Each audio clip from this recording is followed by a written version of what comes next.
Hi, so today we're back for another 5 manga to read this Halloween. So welcome back to Sean O'Mac. Like I said, going to recommend another 5 manga that you should definitely check out this Halloween and this October season. So this is the second spooky video I'm doing, and let's just go. So first up on this list is a series called Judge. Now Judge centres around a guy called Hiro. It starts off with him out with his brother and his brother's girlfriend. He kind of likes his brother's girlfriend, and that leads him to do something a bit naughty. So basically, his brother is set to meet his girlfriend for a date at a certain time, and Hiro rearranges it, but only for one of them. So he tells his brother that his girlfriend has arranged it an hour later, but he doesn't tell that to his girlfriend, so she's left on her own wondering, why has he stood me up and where is he? Now, when it comes to an hour later, he heads to where he should be meeting her, and he's crossing the road where your boy Isekai Truck-kun runs him straight down. Now Hiro is just stricken with grief and completely blames himself for this, which you can understand. It entirely was an accident, but could have been avoided if he hadn't have rearranged the time. Now, a couple of years later, he's attacked by an anonymous assailant and then awakens in a room with what is like a mask on his head. He notices there are other people around him that also have masks, and they're all in the shape of an animal. Now, as it goes on and they suddenly realise where they are in an old courthouse, an old abandoned courthouse. A voice speaks to them on a sort of monitor on a TV screen, similar to Saw, if you will. And this voice tells them that, welcome to Judge. You've got to play now. You've got panels in front of you. You'll get to sit down in your chair, and every 12 hours you have to vote on who dies that round. Now the kicker for Judge is that only 4 people can leave that room. So what do? Do you team up with people? Do you go it alone, or do you lie and pretend you vote for someone else when you're just lying about it? And that's the basic premise for Judge, is you're stuck in a situation where only 4 of you can get out. Who's going to survive? How are you going to get out? I would definitely recommend it. It has a, not a prequel, but a story set before this called Doubt. I didn't go massively on that. It was a bit and then I read Judge. I've not read the one after, which I can't remember the name of, but Judge I really enjoyed. So if you're looking for something a bit like Saw for this spooky season, definitely give Judge a go. Now, second on this list is a series called Thought of Apocalypse. Now, Thought of Apocalypse is a zombie series, and yes, I know, zombies are very hit or miss, honestly. You either love zombies or you hate them. I'm somewhere in between. I feel like there's been so much zombie content out there that it's just so oversaturated. However, when it comes to Thought of Apocalypse, things are a little bit different. For starters, the apocalypse is, well, all the zombies, it's set in a juvenile detention centre in Japan.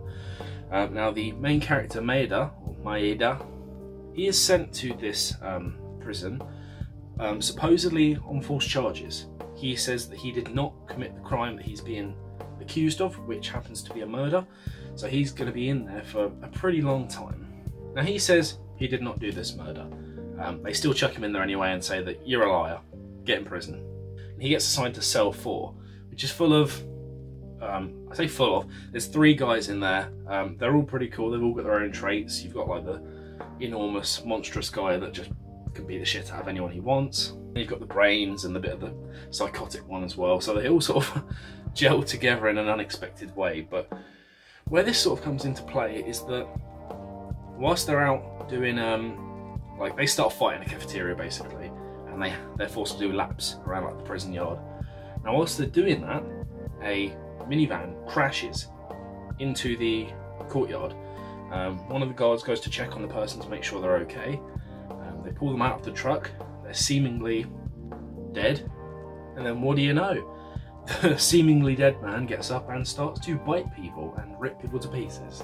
Now, I actually really like the setting. I like that it's set in this prison, and it's this feeling of like, they feel like they should be safe, but there's so many people confined in a small space. If one person's going to become infected and become a zombie, it can become pretty widespread quite quickly. Not only that, it's got a couple of interesting twists that you don't get in most zombie well, any zombie media really. The zombies themselves are very interesting, so I'm not going to spoil anything about zombies or about what they're following or anything like that, but I would definitely check this out. If you're a fan of zombies, then I would 100% recommend it. If you're not really a fan of zombies, I'd probably give this a read anyway, because I'm not a massive fan of zombies, but man, like, Asian content just really nails zombies. So definitely check that out. I'm really enjoying it. It's only 10 volumes, so it's not particularly long either, but it's very good, so check that out. Number 3 on this list is going to be a series that I wish Viz would license soon. That's Jagann, or Jagann. Jagann centers on a guy called Shintaro Jagasaki. He's a cop living in Japan. He's got life pretty easy. He's got a loving girlfriend at home. He's got a decent job, but he just hates it all. He really is just living on autopilot. He hates his job. He doesn't particularly like living with his girlfriend, but doesn't really know what to say to her, so just autopilots that relationship. He just generally, I don't know if he seems depressed, but he's just living on like an empty gas tank, basically. Now one day something very strange happens, and frogs, yes you heard right, frogs descend from the sky and start embedding themselves inside people, which turns them into fractured humans. Now these fractured humans basically work on emotion and desire, so these people don't transform immediately. It will take a strong emotion or a strong desire they have within themselves to trigger this sort of transformation. Say for example, quite early on, it's fucked up. It's a very fucked up series. So very early on, there is a wedding that he attends, and the bride is a fractured human. So what happens with her is, as they're about to be revealed on stage, you know, happy loving couple, her feelings of happiness and love for her partner transform her into some horrific monster that then proceeds to try and murder everyone at the function. So if you're not a fan of gory series or dark twisted series, then give this one a miss. If you are, however, this will be right up your alley. It's so good. Now Jagasaki himself actually gets embedded with a frog, but not so much a frog as a tadpole. So it's still young. He can still somewhat control his own, you know, human functions. And then some mad, crazy little owl, literally a tiny owl, pops into his apartment and says, "You're going to save the world. You're going to kill all fractured humans and you're going to save the world." And immediately he's like, get lost. But he soon realises that he quite enjoys killing these fractured humans. His arm becomes some weird sort of alien gun, which is based on a mascot in like the city he really likes, which is like some sort of bean or potato man. So he's going around like bang bang and killing all the fractured humans, and told by this owl that, you know, if you kill all the fractured humans, then you'll get a surprise kind of thing, you know? So definitely check it out. I don't want to say too much more about it other than it's really good, so give that one a read. Number 4 on this list is a series called PTSD Radio. Now PTSD Radio is a series of short stories that, some of them all intertwine. So you've got a bunch of series that intertwine together and become one big sort of story. Now these short stories alone are all pretty interesting. A lot of them start out and you're wondering what's happening here, but as volumes go on, they actually sort of, you know, they're all explained in short story form. So if you've ever read any of, you know, Junji Ito's sort of collections with short stories, especially something like, you know, Tomi or Uzumaki, that sort of intertwine together to, you know, they're all sort of based on one legend as such, and everything's happening because of this certain thing, then you know, it's quite familiar to you. So basically PTSD Radio is, you know, a string of interconnected stories that are very good, very interesting, and the artwork in his series is just so good. There's a lot of really creepy imagery. I got this series as part of the Humble Bundle for Kodansha, and man, reading that on my phone digitally when I was like tapping to get to the next page, some of the images jump scared me. I would tap and be like, this is interesting, tap to the next page, and there's just some horrific scary ghost, and I'd be like, oh, Oh, and I think I need to change my underwear. So yeah, this one's full of spooks. Very interesting story. Love the way it all connects together. So check out PTSD Radio. Now last, but certainly not least, we have number 5. Now this is a series I believe many people will be familiar with, and it is Puella Magi Magica. I said that first try, that will never happen again. So this series focuses on a girl named Madoka. Siri keeps activating every time I say series. I'm going to yeet this iPad out the window. Centres on a girl named Madoka and her friend Sayaka. Now, she is just a normal schoolgirl. They're just a couple of normal schoolgirls, and they go to school like normal schoolgirls do. One day, a girl named Homura joins the school as she's like an exchange student. Madoka sort of shows her around the school. Nothing weird about that. She's just a new kid at school. Now, when walking home with Sayaka, she thinks she can hear something in the distance, so she goes to investigate. She finds a strange cat-like creature running and asking her to help it. Now the creature is actually running from the new student Homura. Madoka is immediately like, why are you trying to kill this adorable little cat creature? And Homura doesn't really offer any sort of explanation, and they leave it at that. Now, it turns out this little creature named Kyubei, who is cute, very cute, is a creature that can actually turn a person into a magical girl.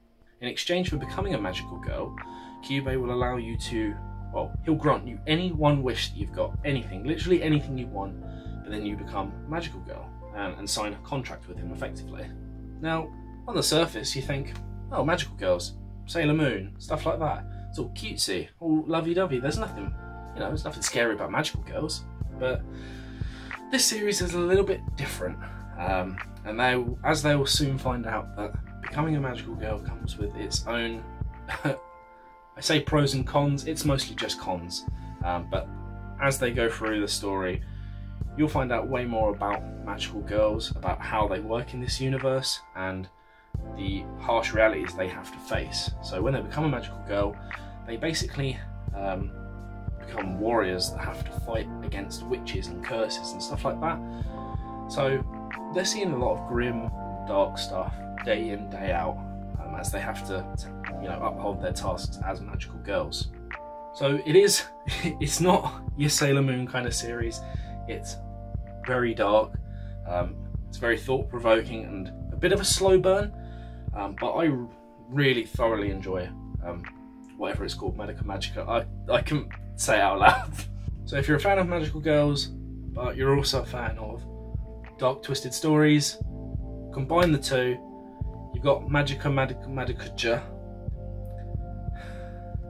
Anyway, I definitely recommend this series. I really enjoy it. It blew me away the first time.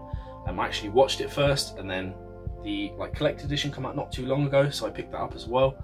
It's also got a side story coming out in omnibus format shortly, so I'll be picking that up as well. Just give it a read. Or watch, whatever you want to do. It's so good. And that's that. There's another 5 manga to be reading for this October or this Halloween. I hope you enjoyed. I hope you've, gone and picked up one of these series or all 5 of them. If you've never heard of them before, then definitely check them out. If you have heard of them but not picked them up, then the whole point of this video, I definitely recommend that you do. Other than that, thank you very much for watching. I'll be back next week or this week, whenever this video goes out, with yet another spooky Halloween video. So please follow me on Twitter, follow me on Twitch, follow me on Instagram. I'll leave all that in the description below.